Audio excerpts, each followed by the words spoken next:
Assalamualaikum warahmatullahi wabarakatuh. Perkenalkan, nama saya Resti Anggraini dengan nomor MPM terakhir 097. Di sini saya ingin menjelaskan tentang kegiatan-kegiatan apa yang saya lakukan di magang saya, yaitu LKP Lib Inggris dan Digital, untuk memenuhi konversi pada semester ini. Mungkin bisa saya lanjut. Di sini saya magang di LKP Lib Inggris dan Digital. LKP Lib adalah salah satu lembaga kursus dan pelatihan non formal yang ada di Indonesia yang sudah terakreditasi dan sudah berdiri kurang lebih 20 tahun. Selain itu, LKP Lib juga sudah menjalankan 39 kota di seluruh Indonesia serta kurang lebih 28.000 siswa.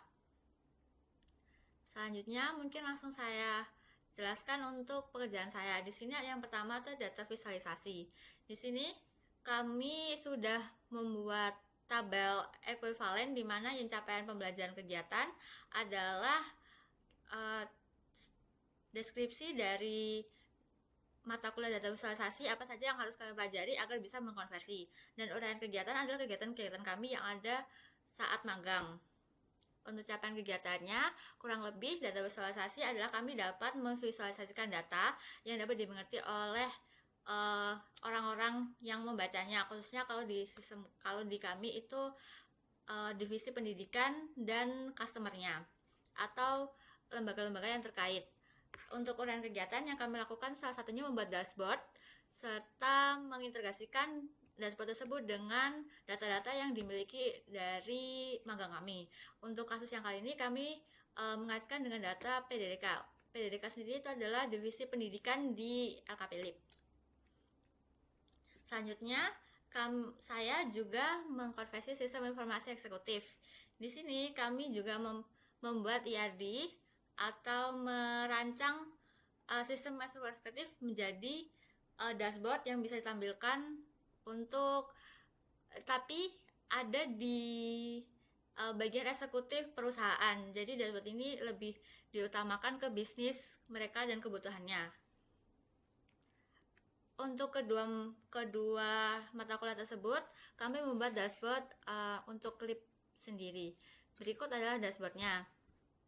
Di sini kami sudah membuat dashboard sesuai yang kami sesuaikan dengan kebutuhan dari pihak pendidikan yang menginginkan dashboard di mana mereka bisa melihat bagaimana sih siswa mereka, apakah ada siswa keluar atau tambahan, ada siswa aktif atau pengganti dan lain-lainnya. Di sini juga ada rekap absensi, performa akademik. Di sini tuh ada penilaian-penilaian dan analisis perbandingan antara anak siswa SMP dan SD dalam beberapa hal. Mungkin bisa saya tunjukkan. Di sini ada jumlah siswa setiap rombel, ada daftar siswa keluar dan pengganti, ada jumlah siswa keluar dan pengganti, dan jumlah alasannya. Jadi untuk datanya ini adalah page pertama yang bisa dilihat dari dashboard ini. Yang selanjutnya itu ada rekap absensi. Di sini itu jadi ada data tentang grafik kehadiran, daftar siswa yang tidak hadir dan terlambat, dan presentase kehadiran. Namun di sini juga dilengkapi untuk filter-filter. Jadi mereka bisa memilih data mana yang dapat ditampilkan dan diolah agar menjadi insight yang lebih berguna nantinya. Jadi kami di data visualisasi sendiri adalah kami konversi pembuatan dashboard ini, dan untuk sistem informasi eksekutif kami menyesuaikan dashboard ini dengan kebutuhan mereka yang sesuai dengan kebutuhan eksekutif dari tempat magang saya atau LKP Lib. Mungkin untuk selanjutnya saya ada konversi struktur query language. Di sini untuk capaian belajar kurang lebihnya adalah pengolahan data menggunakan struktur query language. Untuk mata kuliah ini saya mengkonversikan database dan data cleaning transformasi load. Di sini kami diminta untuk memindahkan database lama ke database baru, Pak. Jadi mereka itu punya website di mana websitenya itu sudah tidak bisa selaras dengan kegiatan mereka lebih maksimal. Jadi mereka ingin membuat baru yang lebih maksimal, di mana ada kendala di bagian database, karena ternyata database mereka tuh masih belum bisa berjalan optimal untuk membuat sistem yang lebih optimal. Jadi kami ditugaskan untuk optimalisasi database tersebut. Untuk penjelasannya mungkin saya bisa sekalian menjelaskan di SQL. Jadi di magang kami kali ini, kami tuh diberikan database website yang lama, dimana di sini tuh masih ada banyak tabel-tabel yang belum terhubung, Pak. Jadi kami pertama itu membuat rancangannya dulu. Jadi kayak tabel ini tuh harus dioptimal bagaimana, apakah harus dibuang atau enggak. Dan kami juga berdiskusi dengan rekan kami di sana, yaitu divisi pemrograman serta juga manajernya dan pihak pendidikan. Jadi kami juga menyesuaikannya. Untuk query-nya mungkin lebih ke transformasi ya, Pak. Jadi dari data lib yang example ini itu data lama dari website lama, terus kami olah jadi kami pertamanya tuh olah jadi kami ketahui dulu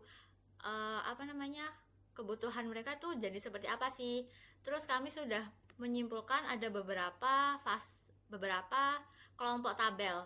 Itu ada karyawan, pelamar kerja, administrasi, sarpas, bidang, calon siswa, terus mitra, catatan siswa, jadwal kelas, dan lain-lainnya. Setelah itu kami bagi tugas, karena magang ini kan kami untuk data analis bertiga, saya, Hanif, dan rekan saya Afrida.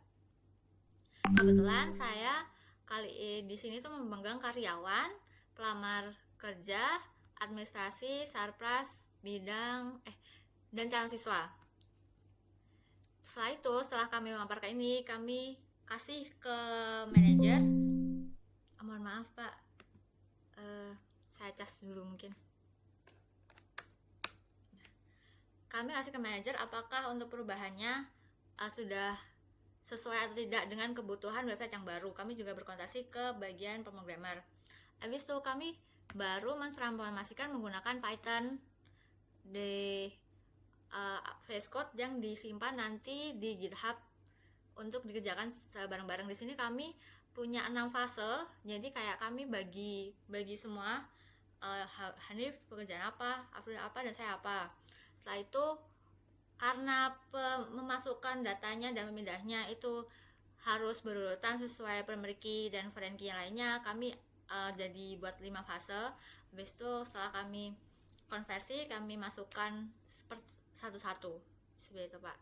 Setelah itu di sini juga pakai Python tapi juga pakai query SQL. Habis itu juga dimaksimalkan kalau saya menggunakan PHP MyAdmin, tapi kalau teman saya pakai di Beaver, tapi masih sama-sama pakai MariaDB. Begitu. Setelah itu untuk konversi selanjutnya ada sistem pendukung keputusan. Di sini sistem pendukung keputusan lebih ke untuk proses bisnis organisasi tersebut, kami bisa memberikan apa untuk mendukung mereka membuat sebuah keputusan dalam bisnis mereka. Khususnya lebih ke penggunaan data untuk mendukung sebuah keputusan kan, Pak. Nah, kami membuat untuk konversi kali ini kami membuat sebuah website menggunakan Streamlit, itu untuk yang disambungkan dengan AI menggunakan API Gemini sama machine learning. Jadi mungkin bisa saya tunjukkan sebentar. Jadi kurang lebih seperti ini, Pak. Jadi nanti ini disambungkan Google Sheet yang sebelumnya kami buat dashboardnya. Setelah itu kami juga sambungkan ke AI kan, Pak. Jadi datanya tuh semua dimasukkan sini. Terus nanti mereka kalau mau analisis secara cepat, kalau membuat mendukung mereka agar tidak nge-scan satu persatu, mereka bisa menjalankan analisis AI ini. Mana? Itu, Pak. Sebenarnya untuk website ini juga disambungkan ke database, Pak. Namun karena untuk penyambungan database ada di Hanif, jadi punya saya tidak bisa sambung ke database karena databasenya dipegang oleh Hanif untuk yang dashboard kali ini. Jadi nanti kami jalankan EFM Academic. Setelah itu di sini tuh ada beberapa hasil yang sudah kami susun, kayak nanti harus mengeluarkan prompt seperti apa untuk mendukung mereka membuat keputusan agar mereka bisa langsung fokus membahas tentang temuan apa sih performanya kurang atau strategi apa yang bisa dimanfaatkan sebagai bahan diskusi gitu Pak. Jadi ini untuk sistem pendukungnya. Mungkin kita bisa lanjut ke testing dan implementasi. Untuk testing dan implementasi ini saya menggunakan website sebelumnya yang pakai Streamlit itu sebagai bahan untuk testing dan implementasi. Dan ini laporannya. Bentar, ini untuk laporannya. Laporan testing dan implementasi. Di laporan testing dan implementasi ini kami punya 4 bagian yang di testing. Yang pertama itu ada datanya, pengujian modul sinkronisasi data, apakah datanya itu bisa benar-benar terhubung, terus ada handle-nya kalau seandainya tidak sesuai. Terus setelah itu oh ya Pak, sebelumnya di sini kami menggunakan skenario valid dan tidak valid menggunakan pengujian black box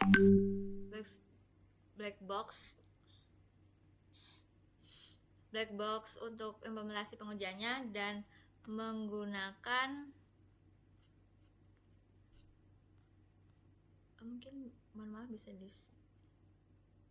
menggunakan equivalence partitioning.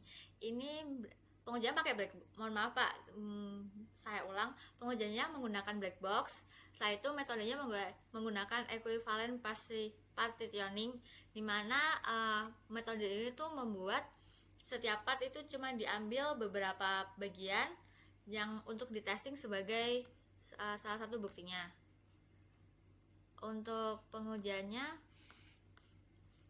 kami ada 4 tipe, yaitu pengujian modul sinkronisasi data yang tadi saya bilang itu ada yang valid dan tidak valid. Yang valid itu maksudnya kalau seandainya datanya benar itu bisa memunculkan datanya bisa muncul. Kalau seandainya tidak valid itu berarti seandainya space-nya tidak bisa nih apa yang dikeluarkan dari website kami, apakah bisa langsung error atau bagaimana. Dan di sini kami ada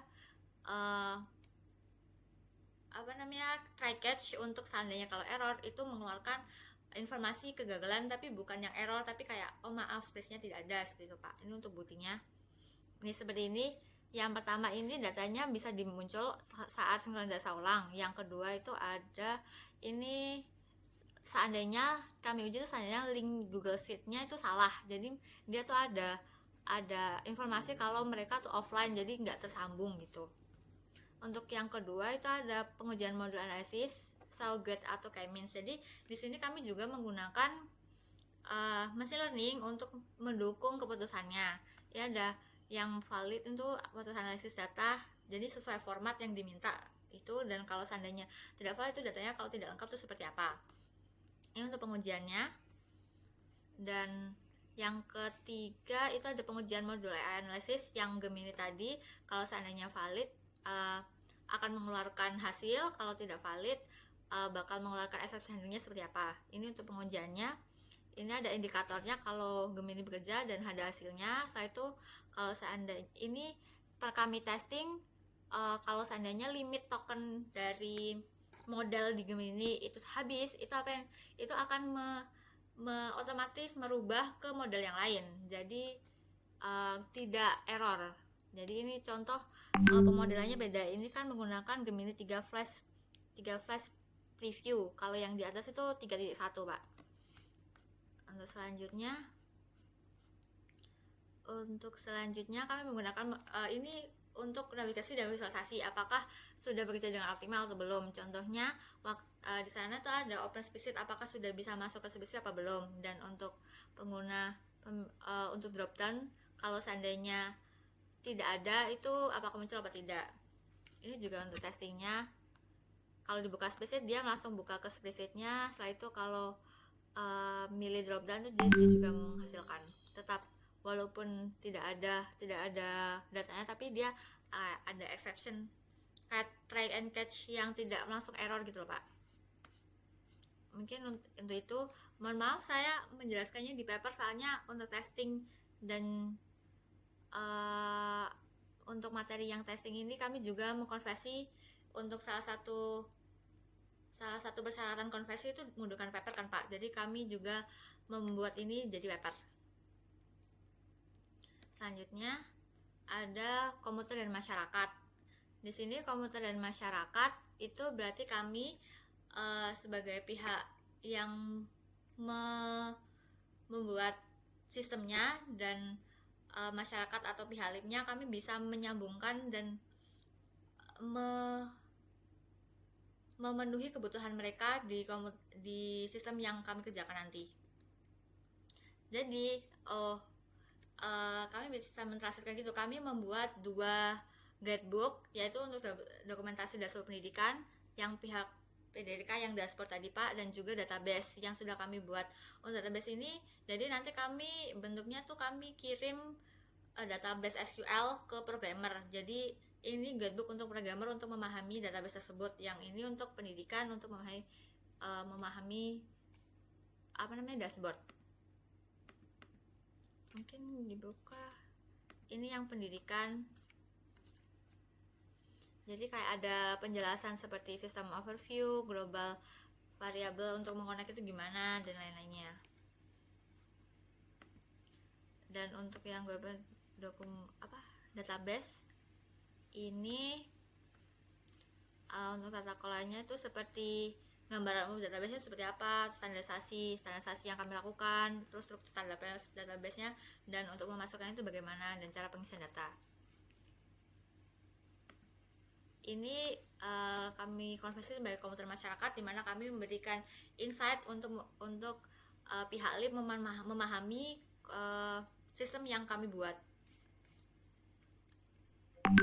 Untuk etika komputer, di sini kami mencoba menjaga data pribadi atau dari pihak lip agar tidak tersebar ke orang luar. Dan di sini kami mengkonversi jadi kami untuk yang bagian dashboard tadi Pak, itu kan datanya dari spreadsheet PDDK. Izin saya tampilkan.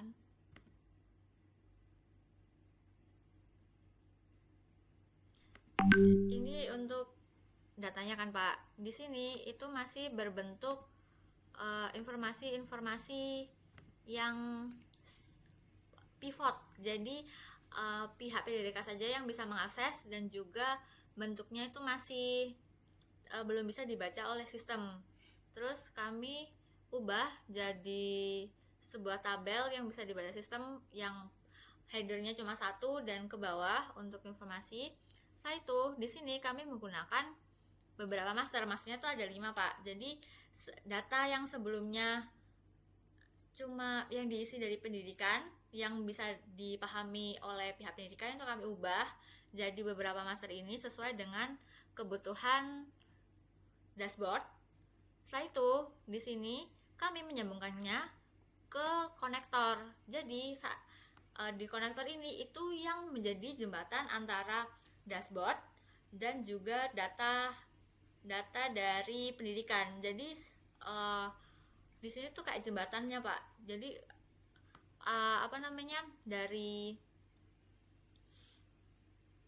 Looker Studio ataupun di dashboard yang Streamlit itu tidak benar-benar memunculkan data mentahnya, tapi lebih ke insight yang dapat diberikan ke pihak pendidikan seperti itu. Jadi kami kasih pintu untuk pengambilan data. Jadi mereka juga memudahkan, karena di sini tuh salah satu tempat mereka untuk mengubah-ubah. Seandainya mereka kan pasti punya data pendidikan tidak lebih dari 1 semester. Kalau seandainya lebih dari 1 semester, mereka bisa nge-replace di sini, dan yang di dashboard ini bisa langsung berganti. Jadi tidak langsung mengotak-atik di lip dan bisa diamankan di sini, Pak. Jadi kalau seandainya memang mau dirahasiakan atau mau dihapus, itu tinggal dihapus sini, dan yang pendidikan ini tidak perlu dibagikan ke pihak luar seperti itu atau diganti. Oke, mungkin bisa kita lanjut. Nah, ya mungkin untuk konversi mata kuliahnya cukup di situ. Dari sini ada summary atau kesimpulan.